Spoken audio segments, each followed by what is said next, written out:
So, dumating na yung parcel ko. Actually, dalawang parcel lang darating ngayon. Yung Shein ko na mga damit. Share ko ng mga in-order ko. Napaka-mild ng mother care. Kaso wala. Ito naman, silic acid na serum. Maganda to.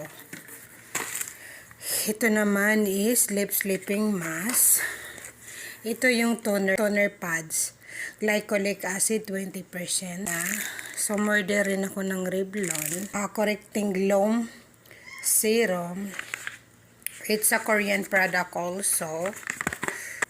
Silicone brush. So, this one is nail. Ayan. Ayan, makeup blusher. Ito naman is for the dogs. And may maliit pa. Hand cream. Nakalimutan ko to. Lahat ng mga orders